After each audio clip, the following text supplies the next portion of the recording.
Hello, everyone, and this is Marie LaBras with my co-host. I'm Dee Dee Gozian. And today we're really excited. You're listening to WKDW 97.5 FM, Rural Community Radio. You're coming out of Northport, Florida, from the Bishop West Real Estate Tower.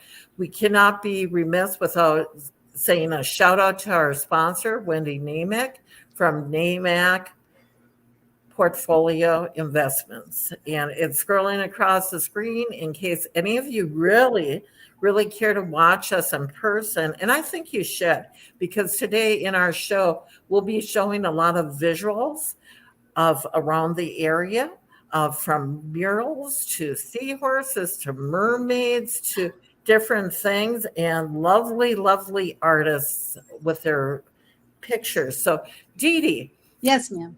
What are you excited about right now? I'm excited about our Kaleidoscope of the Arts event coming up, Marie. I am very excited. It is going to highlight the best that Northport has to offer in performing arts and visual arts.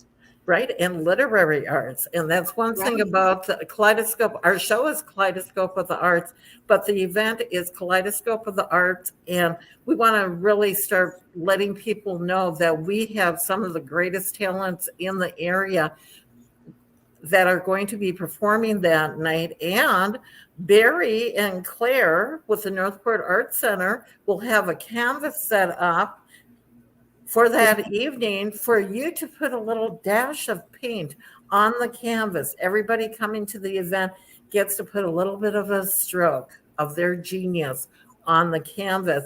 And it's come as you are, or come as your favorite character in the arts, which means everything from literary, TV, movies, Toulouse-Lautrec, any of that. And where is it? It's January 15th at the Plantations, 4:30 till when the sun rises. No, I just saying that. But one of our special guest speakers that evening is our co-host with us. And we're going to bring up the man of the hour right now, because once a month he comes on and co-hosts with us, and he brings in the most delightful and talented guests that we have in the area. So welcome to the stage, Mr. Oh, where is he? Yeah, I have. There you are. I'll do it like that, Jim. Jim has a guest with him in his spades today, so he was kind of off center, just for the audience to know, like, why are they doing that? Because sometimes you can't visually see if you're on radio. Jim. Well, I spend a lot of my life off center, so it's okay. Haven't we all? Anybody in the arts is where their brain works, and that sometimes is a little bit off. They see the colors like in the back of our background. It's Kaleidoscope of the Arts, but it's a splash of all the different colors around that you mix them together, and you get the creativity of, like, Jim Shirley. Now, Jim, just for the audience to know who you are, who are you, Jim Shirley? Well, thank you for bringing me on, first of all, Marie and Dee Dee. This is one of my favorite times every month. I am the executive director of the Arts and Cultural Alliance of Sarasota County. And what that means is the Arts and Cultural Alliance is the umbrella organization for all of arts and culture in this community. And it includes performing arts, visual arts, literary arts, all types of special projects. It's a way to help the public be involved and get involved with the arts in ways that are significant to them.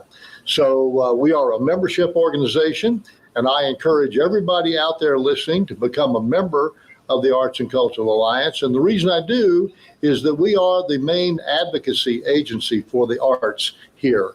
And that means that when we're going after public funding at the state or the national level, if we're going after programs at the county and city level, or if we're working with our school systems to make sure that our children are always having the arts available to them in their classes, we are the organization that is charged with making that type of thing happen. And we can make it happen because we have a lot of people who are members of the Alliance. If I go to say to one of our major politicians and tell them that I think something is important, that's one person. But if I say that the Arts and Cultural Alliance and our 5,000 members, who by the way are all voters, think that's important, it takes on a whole different meaning. So I really want to encourage all of our listeners to go to our website, which is sarasotaarts.org, and there will be a very easy to find tab that says join on it and become a member of the Arts and Cultural Alliance and let your voice be heard as an advocate for the arts. And that's how we can make things happen for you and for the whole community. So that's a little bit about who we are. And Jim, so many people don't realize the value, truthfully, the value of the Arts and Cultural Alliance of Sarasota County, because you do advocate for so many. In fact, the arts, the statistics on the arts says, where are they for the most, for people working? Well, I'll give you a few statistics, and we have these validated through statistical studies. In Sarasota County alone, our non-profit arts and cultural organizations employ more than 7,500 people. If you take them all together, they are probably the largest employer in Sarasota County, bigger than the government, bigger than the hospitals. There are a lot of people employed in the arts, and what that means is that their families live in these communities. They buy houses, they buy clothes, they put on productions, they do everything out there. The impact of the nonprofit arts and cultural organizations in Sarasota County each year is approaching $400 million that these organizations spend in the county with other businesses, small businesses and large businesses, to help make the arts available. So we are a major economic driver in Sarasota County, and we're unusual in that way. Not many places that is relatively small. We're not New York City and we're not Chicago, but we have a major impact for a community this size, and the arts are really a major driver for all of us here. And that's one of the big reasons to support the arts, because it helps impact everything we do. Absolutely. And I'm so glad that you mentioned that. And that's one of the reasons we're having that event, Kaleidoscope of the Arts, because we're bringing everything from the symphony to the concert band to the chorale to all these different performer or artists in the area, but the visual arts and the literary arts, we're having them all in one place in one evening. And what Jim had said is, and he didn't elaborate on this, but North County and from Venice on up, and one of our guests today is from the Venice Art Center in Venice. The arts are very strong in the northern part, going up from Venice up to Sarasota, within the Sarasota County. And Northport is struggling to get there. And we're growing at such a rapid rate. Right now, they're over 80,000 population, according to the last census. And they are looking to be 250,000 within the next 5 to 10 years. Now, when you look at that statistically, you look at growth and you look at areas in that, arts is very important when people are relocating to an area. And that's one of the focuses that we want to put on the arts for everybody. So, yeah. Well, Marie, let me just interrupt you real quick. I will say this, as you said, from Venice up to Sarasota has always been very strong in the arts, and Northport has always been strong. But as a community, you have been pulling together and working. I look at the performing arts, the visual arts, the programming that's in Northport and areas south of there now, and what it was just 10 years ago. And there's a dramatic difference. And what we will find is our population continues to grow. A lot of that growth is going to be in the southern part of the county, and these people, everyone coming there, are going to be wanting to be involved in the arts. And it's important that we know that whether you live in Northport or Venice or Inglewood or Sarasota, the arts community is here for you, and you can find just about anything that you would find in any major metropolitan area right here in our county. So we live in a very special place. Absolutely. Well, seeing as we talk about the art, let's bring on your guest today, Jim, and the Love to rest of do the that. show is yours. All right. Well, thank you so much, Marie. And we're going to have three wonderful artists and arts people as our guests today. If we can go ahead and get everybody up on the screen there, Marie. Let me introduce to you. Okay. Yeah, we're going to say goodbye to Dee Dee. Dee Dee, I'm going to. Bye. Okay. And Jojo, watch you. Okay. Bye. Thank you. My guests today are fabulous artists who live in our county and our area, who have been involved in some major public art projects that have been taking place, well, really in many cases for many years, but specifically during the pandemic. We've been very active as a community in engaging in arts, public art projects that can enhance each of our communities. And my guest, we have Laura Pommier, who is an artist from the Northport area. We have Karen Chandler, who is an artist from Venice. And we have Mary Moscatelli, who is both an artist and the executive director of the Venice Art Center, as our guest today. And each of these ladies has been heavily involved in putting together some amazing and beautiful public art projects for the community over the last several months. So what I'd like to do is spend a little bit of time with each one of them, letting you get to know them.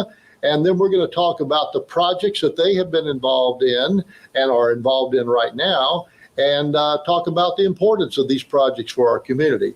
So ladies, welcome, and thank you for being here with us today. We really appreciate it. There's no easy way for me to do this, so I'm going to kind of start and go one-on-one with each of you for a few moments, and then we will come back with kind of a group discussion. Laura, let's start with you, if you don't mind. Yeah, how long have you been an artist in our area here? I moved here in 2017. Ah, terrific. And where were you from before that? I moved from Indiana.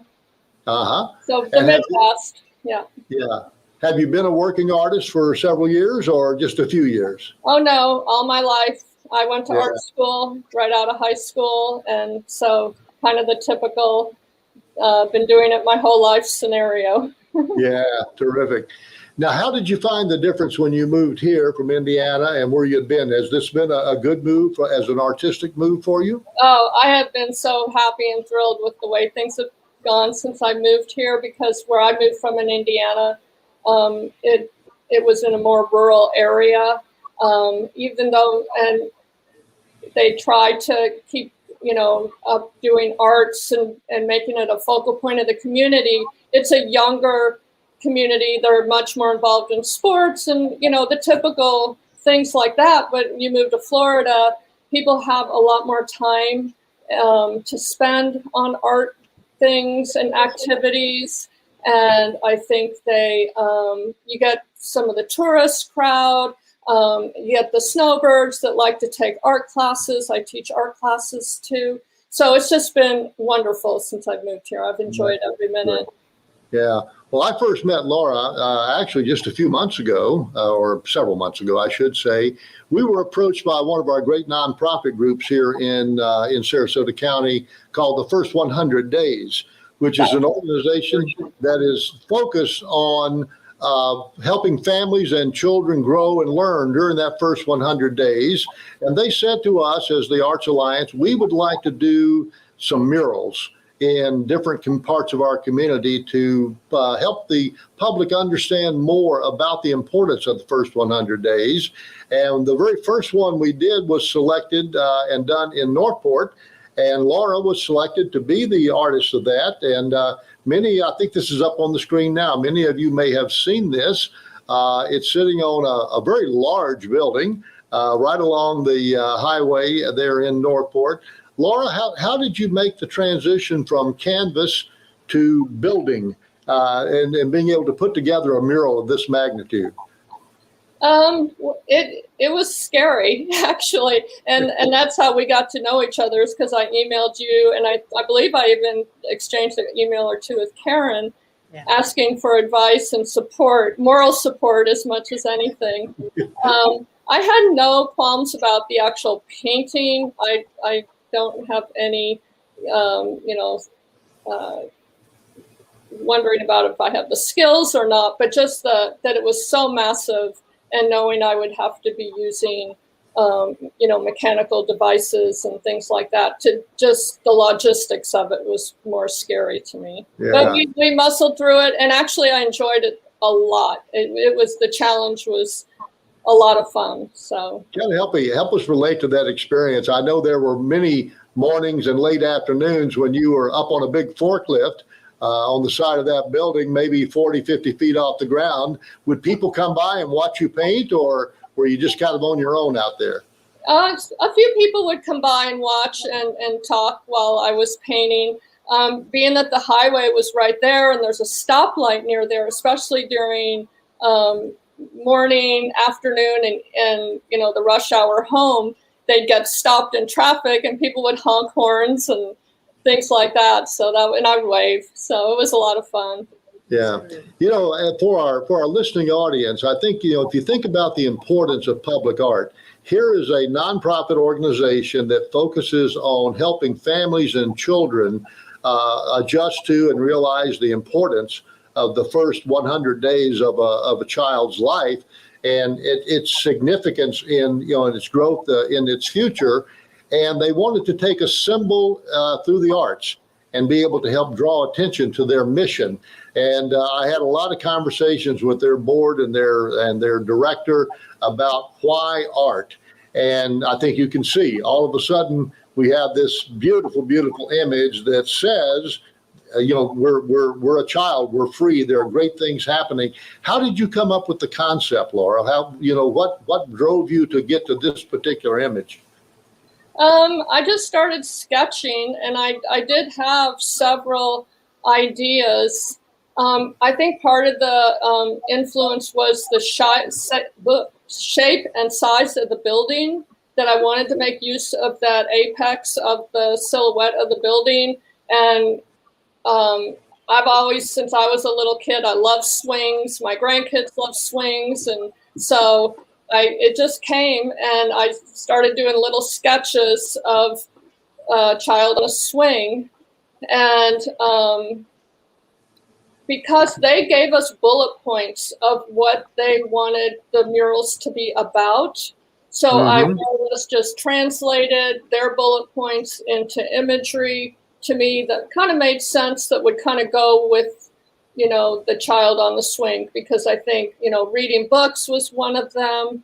Also color, the diversity, pointing, counting. So to me, the different colors of, things like that, the animals, with their colors, all the time. A lot of times when people would come up, they would have kids with them. And it was always fun to hear them tell me what their favorite bird was, or what their favorite part of the mural was. Yeah. And, this is one of the reasons that both the Arts and Cultural Alliance and our school board feel it's so important to make sure that the arts are in our schools, because things like colors and a different way of looking at life, a different way of looking at the perspective, becomes so important in helping children learn, and it helps stimulate their thought processes and so on. So I think you did a fabulous job in picking out that image, and it's really getting a lot of attention. And what I want to point out for our listening public is this is one way that public art can impact our lives. A lot of times we think of public art, we think of big sculpture, and we certainly have a lot of that in Sarasota County. But more and more today, there's a lot of people wanting to get involved in murals and visual arts like this, and I think it's a great way to help engage the public. I'm going to shift for a moment and go over to Karen Chandler, who is sitting right here beside me today. I'm a lucky man. Karen, you were one of our first experiences with getting involved in a public art project. But before we get there, as an artist, what was your background? How did you evolve into what you're doing now? Well, I too have been an artist forever. And I was a commercial artist, I was an illustrator for many years, and just evolved. And then when I moved here full time, I'd been coming here for about 20 years, but moved here full time about 5 years ago. being here completely influenced my style and changed everything. Yeah. So I feel that my art is a total reflection of Florida. Terrific. Now, just to help people understand your background a little bit more, you were a designer, as I understand it. Is that correct? Or you got involved in other types of art as opposed to just straight painting? Yeah, I did some other things like painted on silks and that kind of thing, but it was more illustration and then fine art. And then I also got heavily involved with the computer. So I've combined a lot of different things together. Yeah, terrific. Well, during the height of the early part of the pandemic, I had the city manager of the city of Sarasota came to me and said, Jim, I've seen some of the art that's going on around the community. We really need something to help people lighten up their days, brighten up a bit. Would you consider helping us find some people to do some murals around the community that could maybe help people feel better about what they're doing? And through a lot of different channels, I ended up running into Karen, who, as I said, lives in Venice. We talked to a lot of our great artists around the community, and Karen was selected to do one of our very early public art images, which is in Sarasota, and we did it in honor of our first responders. I don't know, Marie, can we get the first respond? There we are. And this was done in Sarasota when everybody was trying to figure out why mask, what's going on. All of our healthcare workers, as they still are, were saturated with hours of work. People didn't know what was going on. Tell us about your inspiration for these particular murals. How did that come about? Well, we did have some discussions, and the important thing we felt was that we really did feel like they were our heroes. So we wanted to do something that got that point across in a very clear and direct way. Right. So this is what I came up with, and everybody liked it. So this was it. Yeah. And again, you had primarily done canvas painting up to this point. Yes. What were the challenges that you faced in putting these images together on a 3-story building like that? Well, I did one other mural before this, but it was not 20 feet high. Yeah.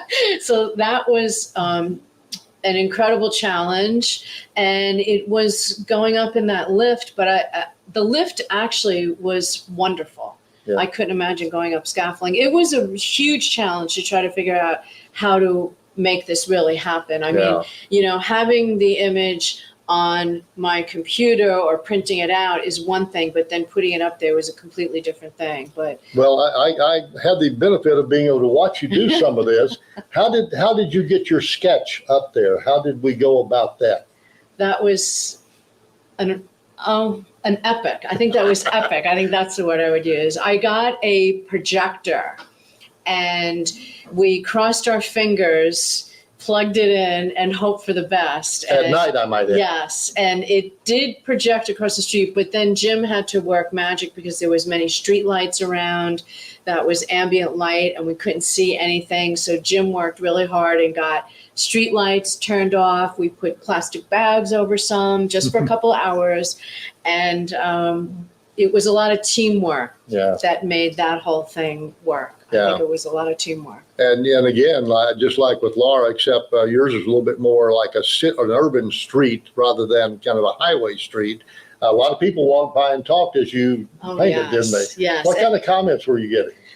A lot of interest. And the interesting thing is that there wasn't that many people on the street. I was like the only person on the street because it was during lockdown.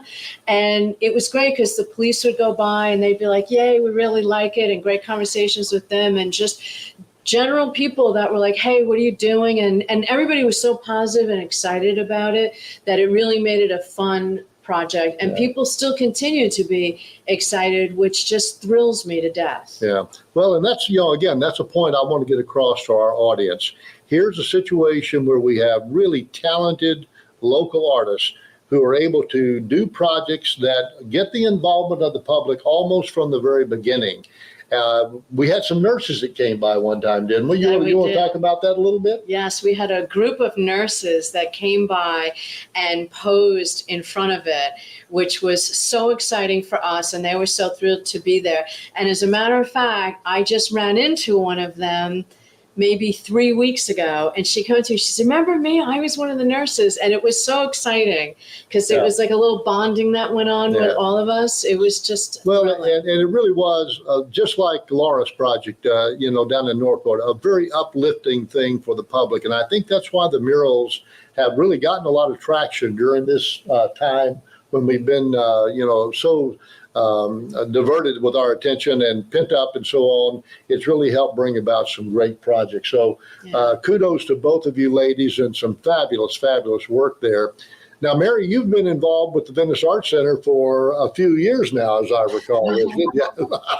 Like from birth or something of that nature. Well, not quite that, but a little over 12 years, I think. Yeah. And I know that you are the executive director of the Venice Art Center. You are also an artist. Could you tell us a little bit about how your artistic career has evolved? Well, and back in college, I switched majors back and forth between psychology and art. So I always loved art. I was always painting, doing things. Back in Minnesota, I ran a mental health facility for about 14 years, residential.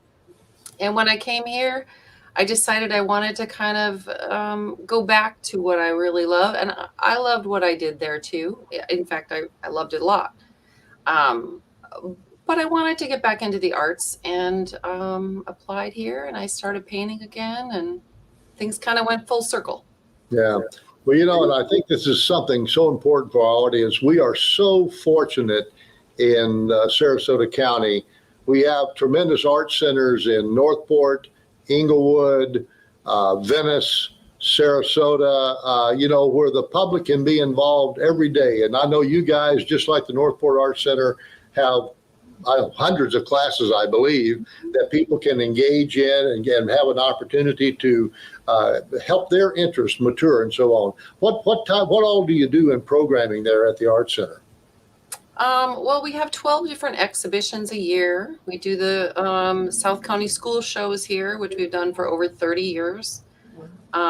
We do public arts projects like the one we'll talk about a little bit. We do hundreds and hundreds of classes. We have about 48 to 56,000 visitors annually. Wow. So we do a lot of different things. A lot of other organizations use our venue as a location for their events.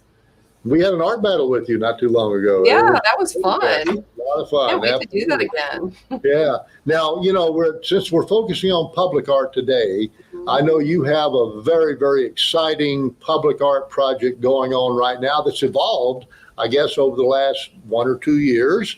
Could you tell us a little bit about Fantasea and what people can expect there? Sure. So Fantasea Venice, we have a website that you can look at, and it's called fantaseavenice.com. You can find out all the information on it. But it's about 3 years in the making. We started planning this as an idea about 3 years ago, and this is the third time that we've done a project of this nature. Back in 2005, we did Pigs in Paradise. In 2012, we did Sea Venice, which was turtles and dolphins.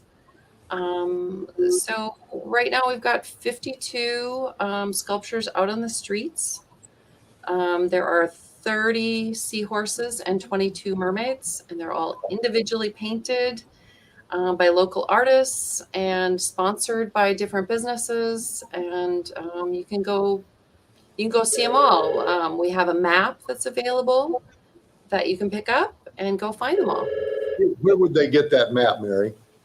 They can come to the Art Center and pick one up, and that's 390 Nokomis Avenue South in Venice. They also have them over at the Chamber of Commerce in Venice and at Venice Main Street Kiosk. Yeah. Well, since you had this project put together and are using local artists, how did you select the artists? How did you find them? And how would a person be able to get involved in a project like that? Well, we did a call to artists probably a year and a half, or maybe about a year and a half ago, and we had hundreds and hundreds of applications. So as sponsors signed in and committed to sponsoring one or the other, we sat down with them and said, what are your goals? And we paired them up with the appropriate artist. We looked through the books and let them choose.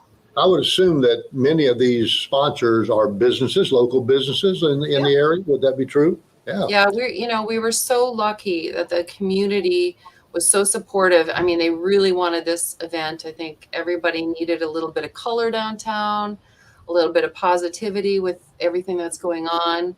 And they were so generous.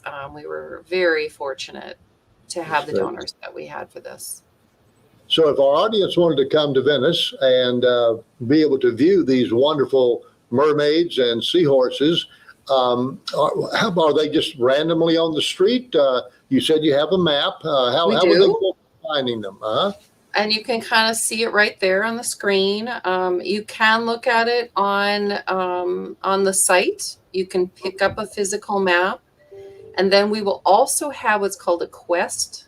And that is a phone app that's going to be available through the Chamber of Commerce, probably in November. And you can find them all and come win a prize by finding them all.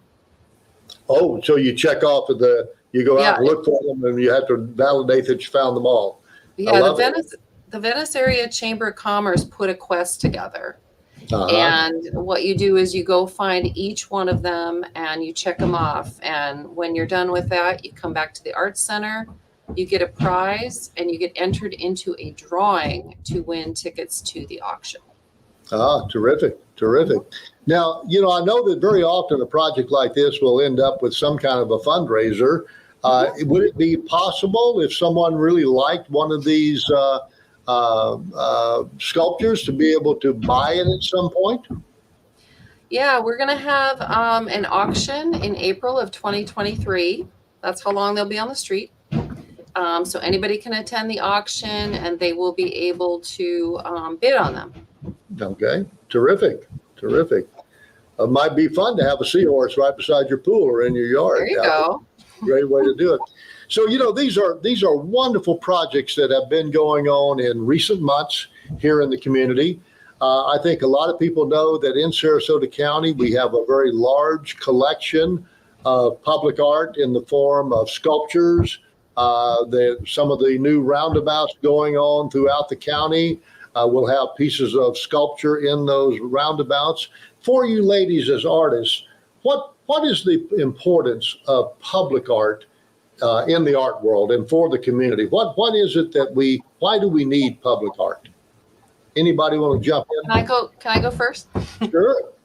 I think public art, brightens the community. It brings the community together and it makes it a great place to live. It improves the quality of life for our businesses, for our residents and our visitors. Public art is key to quality of life. Yeah. Yeah.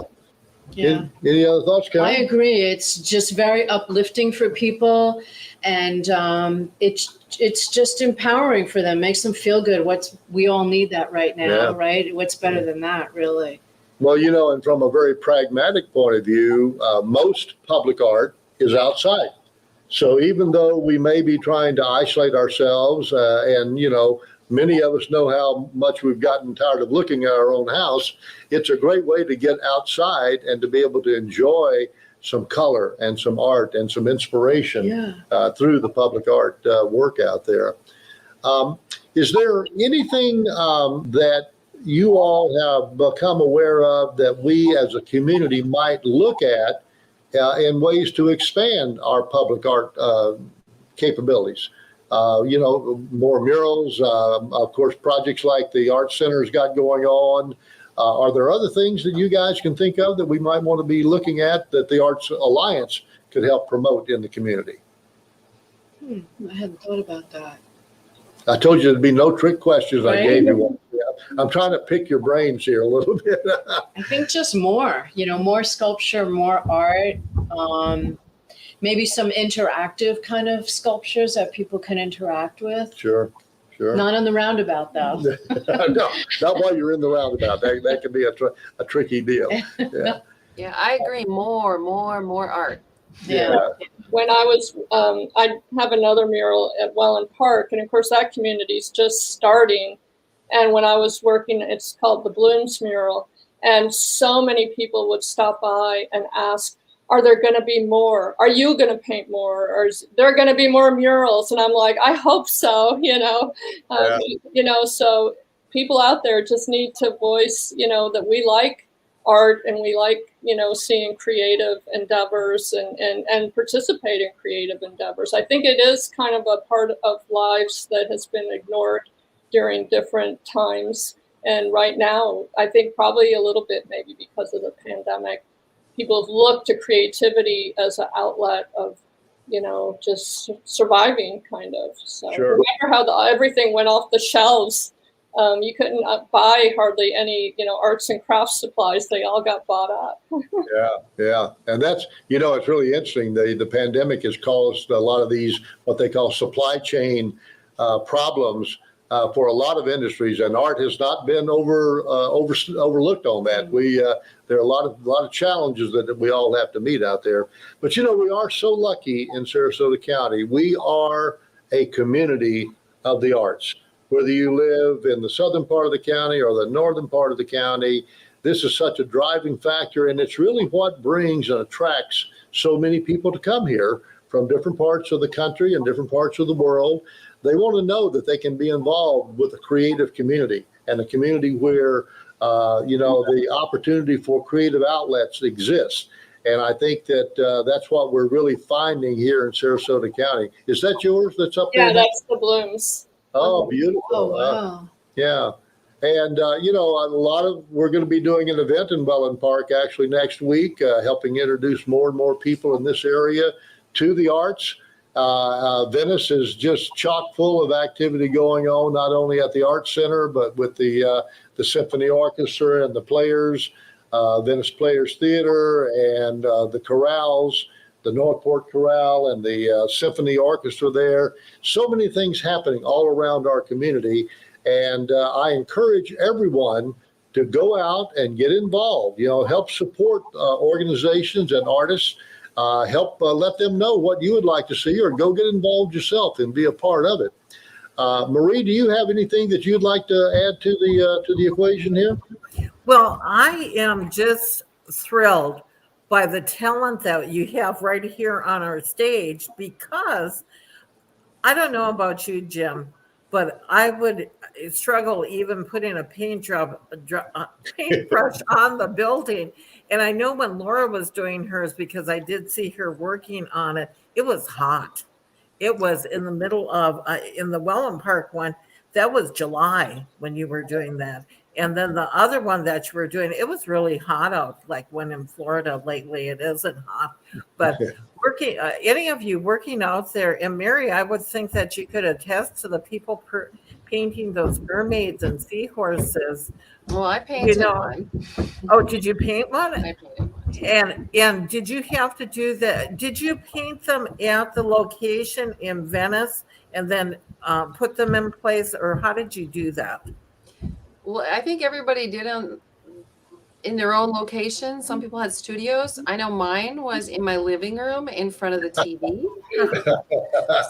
And it sat there for about 3 weeks is what it took me. I did a mermaid, and they're pretty big. I mean, there's a lot of canvas space there. So. And how heavy are those? The mermaids are about 70 pounds and the seahorses around 50, but they're bolted down to concrete.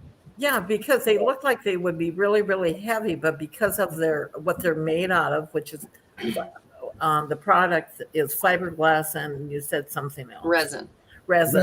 With it, that they're very strong, but they're not as heavy as they appear, that most of us, because I think a lot of us, when we look at things, think concrete when you're looking at something like that, but resin and fiberglass really make for a lighter and more strong There was, how long can they last?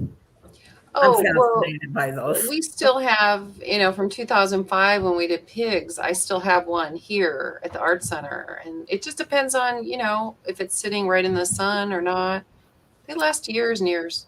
Well, I know Laura and Karen, when you do the murals, and I know, Laura, you and I have had this conversation before, because I used to do the mural tours in Punta Gorda, and I know that they put over the murals down there, they put on the so people don't, even if you spray paint, you can get it off. What is that? Yeah. Clear coat. Pardon? A clear coat. They put a clear coat, but it's called graffiti coating over it. So in case graffiti is over it, they're salvaged. And I know that they save the paint a lot longer. Laura, and any of you artists out there, how long does a mural last, and when do they have to be touched up? I would say there's a lot of different ramifications that go into that, where it's located, what kind of weather it's going to get. The ones here in Florida, of course, the sun is probably the worst enemy. The paint we have now has so improved over the years, though, and if you pick the colors that are the most sun tolerant, they will last quite a long time. Like the first 1,000 Days mural, I think it's going to look nice for at least 10 years. And I'm sure Karen is the same way.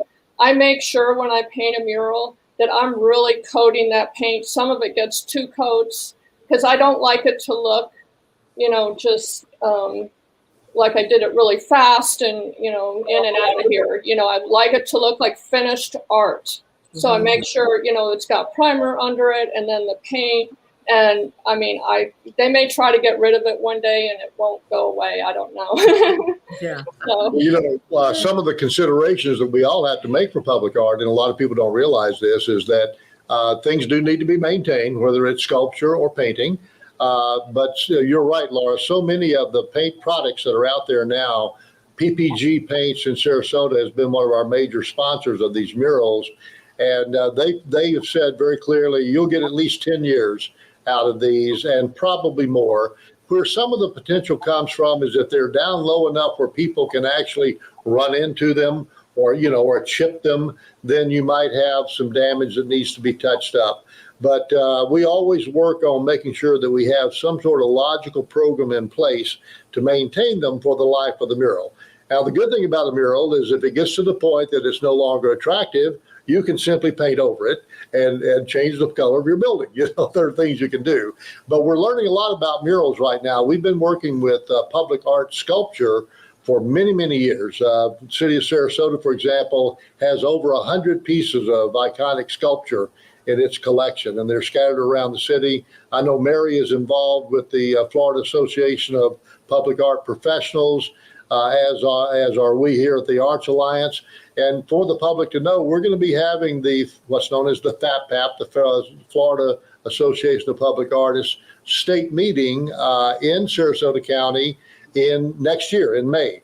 Actually, it's going to be in late April. We decided to move it to late April, but we'll have public art professionals from all over the state of Florida. Many of these are municipal or county employees who have backgrounds in art, and we'll be talking about what the community needs to know and what's the state of the art, if you will, in public art. So it's a great opportunity for exposure. The public will be able to be involved in some of that if you have an interest. And if anybody would like to learn more about that, they can contact me or my staff here at the Arts and Cultural Alliance, and we can get you more information on that. So there's a lot of things going on. We're coming out of the pandemic. A lot of our performing arts centers are getting back into play. I think you probably have seen some things, in the newspaper about the protocols that have been adopted for safe arts.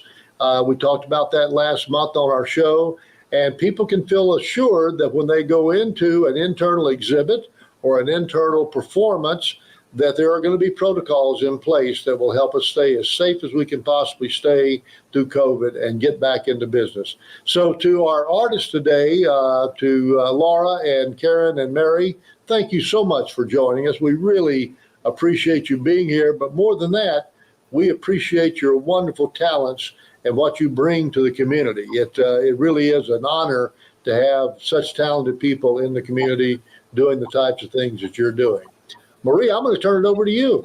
Okay, well, I'm not done with everybody because we still have about 5 minutes left. Okay, So good. I would like to really touch on Mary.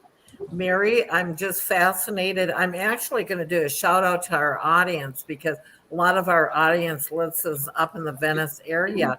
If you have not had the opportunity to drive around in Venice and go to their website, the fantasea.com website, and find the map if you don't want to go into the art center. But I really would encourage people to go into your local art centers, or if you're visiting someplace, go into the art centers. You'll be surprised at how each art center is different. You'll find a little bit of uniqueness in every different one that you do. And I know at the Northport Art Center, Dee Dee and Michelle went up to Dunedin the other day, and they did a field trip up there. And we've done some of the interviews with different art centers. And the beauty of what we do, Jim, and you know this, is people like Mary. Mary could have taken us on tour with a cell phone, walking through the art center there. So we'll have to have her on again to be able to do that.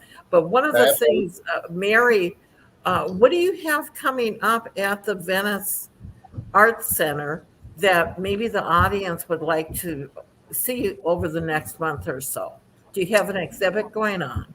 Well, yeah, we have the big and small exhibit going on now, and it goes through, I think, the 28th of the month. And then we'll have a new exhibit coming in that's called Yin Yang. Yin Yang. Yin Yang. Yin Yang. Yeah. And what would, when you do you do call to artists like other one? Because I'm not a real visual artist person. I'm more performing art, just in case nobody knows. If you notice, I'm more flamboyant that way. Yeah, who could tell? Who could tell? But Mary, one of the things that I have not had the pleasure of doing is visiting your art center. So I would encourage everybody, and I've lived here 34 years in the area, and I have never gone to the Venice Art Center. I'm sorry. I live in Charlotte County. I go to visual arts or the Northport Art Center. So it's a great location for a day trip.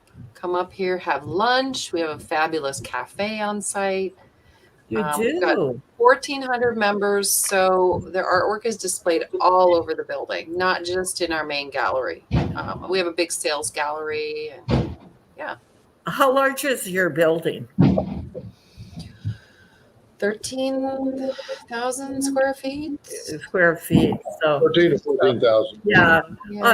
Actually, we'll come up and do a tour one day. We have Michelle that goes on site. I would love that. On site, and she can do a tour up there. Well, with everybody, Jim, my favorite co-host. Well, I shouldn't say that. Dee Dee's an off-screen, but my favorite co-host. I really, really appreciate you coming on and bringing these beautiful guests every month. And to Karen, it's so nice to have met you. What a beautiful job that you did on your mural that we were able to see today. Mary, I am so grateful for you to be able to share that with the mermaids and with the seahorses, and how you use that as a fundraiser too. Then afterward, it's actually a twofold thing because everybody gets to love it now, and then the special people get to buy those pieces and have them for themselves in their backyard or wherever. And Laura is one of my favorite artists too, and I see her quite a bit. And what you've done for the community and around, we appreciate that. Jim, always a pleasure. And what you do for the Sarasota County, not only Sarasota County, Manatee County and around, you are the face of Sarasota Arts. And I know it's the Arts and Cultural Center or Cultural Alliance of Sarasota County. It's a long name. That's why they go to Sarasota Arts for your website. It's just a lot easier to say that. Thank you, everybody, to our listeners for listening in. This is Marie LaBrosse, and my co-host Dee Dee Gozian is off air right now, but Jim Shirley, our special co-host once a month. Thank you. You've been listening to WKDW 97.5 FM, real community radio coming out of Northport, Florida, from the Bishop West Real Estate Tower. Have a great day, everybody, and see you again next week on Kaleidoscope.